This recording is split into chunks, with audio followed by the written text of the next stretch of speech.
Zalda ağırlıq qaldıranda əzələlərimizin böyüdüyünü sanırıq, səhv edirik. Həmin an biz əzələlərimizi dağıdırıq. Bəs necə olur ki, bədən bu dağıntıdan sonra polad kimi bədən tikir? Niyə bəziləri illərlə eyni qalır, bəziləri isə sürətlə transformasiya olunur? Bu gün əzələlərin biologiyasını ifşa edirik. Peyk hüceyrələrindən hormonların gizli oyununa qədər əzələ qurmağın bütün elmi mexanizmlərini addım-addım anlatacağıq. Elinizdə saymaqdan yoruldunuzsa, bu video sırf sizin üçündür. Başladıq. Hər kəs idman zalına əzələ yığmaq üçün gedir. Amma çox az adam bilir ki, bədənimiz əslində əzələ artırmağa nifrət edir. Niyə? Çünki əzələ toxuması çox baha bir toxumadır. O həm dincələndə, həm də hərəkət edəndə çox enerji tələb edir. Bədən isə enerjini qorumağa proqramlaşdırılır.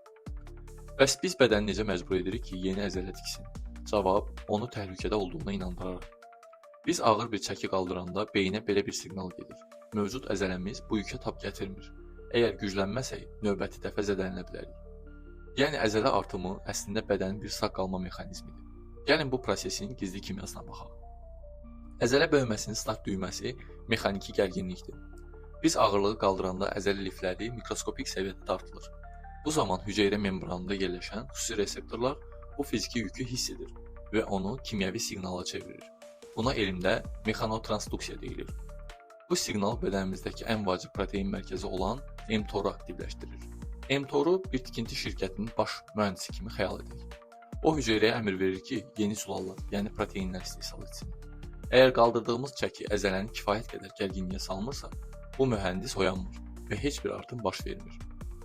Məşq zamanı əzələlərimizdə hiss etdiyimiz o şiddətli yanma və şişmə, buna pump da deyilir, hissi sadəcə görüntü deyil, buna metabolik stres deyilir. Uzunmüddətli gərginlik zamanı əzələ hüceyrələrində oksigen azalır və laktat kimi maddələr toplanır. Bu maddələr hüceyrənin daxilinə su çəkir və hüceyrə şar kimi şişməyə başlayır. Hüceyrə bu şişməni daxili strukturuna təhlükə kimi qəbul edir.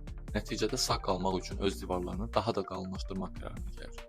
Məhz buna görə yüksək təkrar sayı edilən məşqlər əzələ böyüməsi üçün çox effektivdir. Onlar hüceyrəni daxildən gələrək böyüməyə məcbur edir. İndi isə ən möhtəşəm mövzuya gəldik. Əzələ hüceyrələri digər hüceyrələrdən fərqli olaraq nəhəngdir və onların çoxlu idarə etmə mərkəzi, yəni nüvəsi var. Lakin əzələ böyüdükcə mövcud nüvələr bütün hüceyrəni idarə etməyə çatdırmır. Burada köməyə peyk hüceyrələri çatır.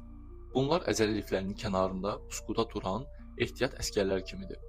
Məşqdən sonra yaranan mikrotravmalar onları oyadır. Onlar hüceyrəyə birləşərək öz nüvələrini ona bağışlayırlar. Bu proses əzəlinin yaddaşını yaradır. Məhz bu yeni nüvələr sayəsində əzələ daha çox protein istehsal edə bilir və həcmi böyüyür. Bütün bu mexanizmlərin işləməsi üçün bədəndə uyğun mühit olmalıdır. Testosteron hüceyrə nüvəsinə daha sürətli tik əmri verir. İnsulin isə qidalandırıcı maddələrin, yəni amin turşularının hüceyrənin içinə girməsi üçün qapıları açan açardır. Məsələn, bədən yağ faizini, mənim kimi 18% saldıqda bədənin hormonlara həssaslığı artır.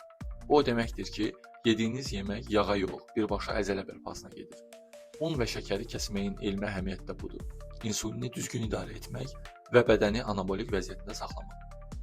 Adaptasiya və nəticə barədə danışaq ki, əzələ idman zalında yox, yataqda və süfrə arxasında böyüyür. Siz zalda lifləri dağıdırsınız, yuxuda isə peyk hüceyrələri və mTOR o lifləri əvvəlkindən daha güclü şəkildə bərpa edir. Əgər hər məşqdə biraz daha çox çəki qaldırmasaq və ya daha çox bir təkrar etməsək, bədən adaptasiya olacaq və böyüməni dayandıracaq. Çünki o artıq təhlükəyə öyrəşib. Özümüzü və bədənimizi inkişaf etdirməkdən qorxmayaq. Elmlə qalın, VIT 360 Azərbaycan ilə birlikdə inkişaf edək. Dostlar, gördüyünüz kimi əzələ qurmaq, kör-körənə çəki qaldırmaq deyil. Bu, bədənimizin biokimya mühərrikini idarə etmək sənədidir. Siz zalda lifləri dağıdırsınız, bədəniniz isə yuxuda və süfrə arxasında sizi daha güclü bir versiyaya çevirir. Elmlə dəyişin, intisamla qalib gəlin. Bu video faydalı olsa bəyənin və əzələ yıxa bilməyən dostunuza göndərin.